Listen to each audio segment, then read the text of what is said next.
Well, hello there.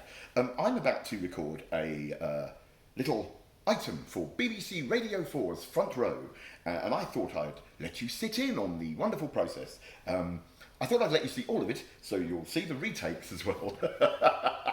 Anyway, without further ado, let's get the massively impressive recording studio started, shall we? Okay, we are recording. So, hello, here we go. Mik Scarlet here with my Disabled Person's Guide to Surviving and Thriving in Lockdown. If you'd bill me as Mik Scarlet, broadcaster, musician and inclusion consultant, that would be wonderful. Anyway, here we go.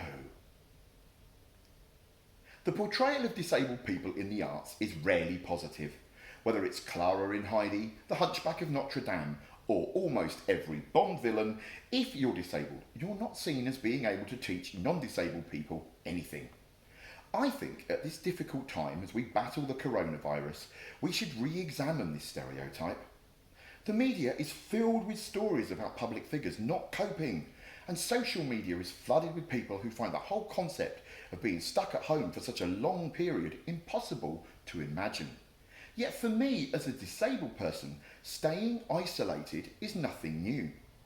Like many other disabled people, I've spent quite a few periods of my life being stuck at home, including a couple of times where I couldn't even get out of bed for 6 months or more. But I didn't just get through being isolated, I survived, and I even enjoyed myself. So, as an act of civic duty, here is my Disabled Person's Guide to Surviving and Thriving in Lockdown. Give yourself time to adjust. Don't panic if you're finding things tough at first. This is a huge change and you won't always cope. Be okay with that. This isn't the time to judge yourself based on the way things were. It will get better. Also, be kind to others. If you're inside with the family or flatmates or friends or whoever, remember that they are finding this tough too. Give them a little slack, eh? Enjoy the little wins and take every success as a triumph. Enjoy the little wins and take every success as a triumph. And enjoy the process of getting there. Do all the things that you couldn't find time to do before. Cleaning, tidying, DIY, but enjoy it. Imagine you're Snow White and whistle while you work or play or sit and gorge on crisps as you watch Netflix. Enjoy learning new skills or getting better at old talents. And this is more than just filling your time, it's enjoying the process as much as the outcome. During my first enforced stay at home, when I became a wheelchair user at the age of 15, I taught myself to play keyboards. This led to me becoming a professional musician. So, the next long period of bedrock, this led to me becoming a professional musician. Once I could venture outside. The next long period of bed rest, many years later, I developed my writing skills, which then in turn led to a new career as a journalist. Make your home your castle. This is your world now, so love it. Build nests, special zones in your homes where things happen, whether it's work or watching TV, reading, art or whatever. Make sure that you've got these little safe zones. Forget the clock. Don't work or live the way you used to.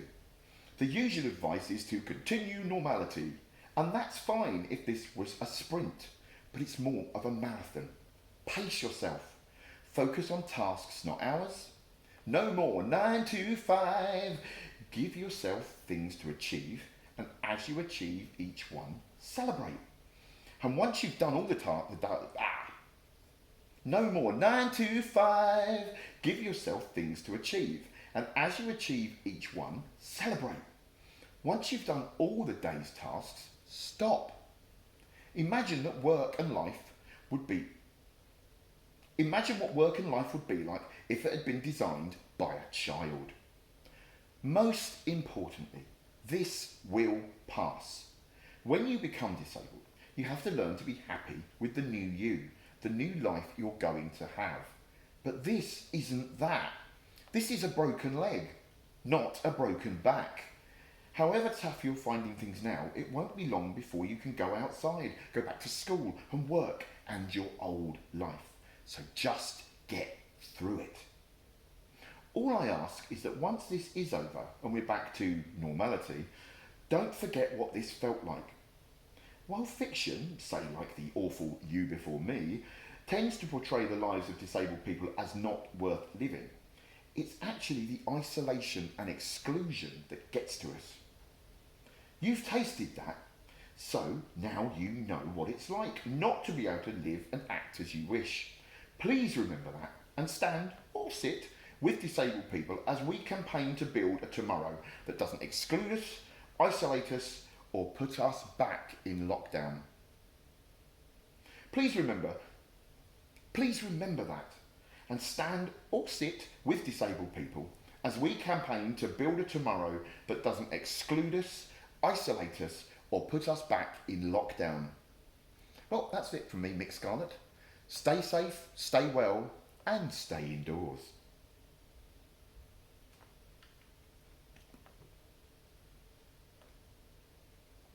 I think I should be able to edit that. There you go. Now you know the secrets. If you make a mistake, stop, start again, and then you can cut out the mistake and make it sound seamless. Lovely. The magic of radio. Bye, folks. Stay safe, stay well, stay indoors, and follow my tips. Ha ha! Where's the button?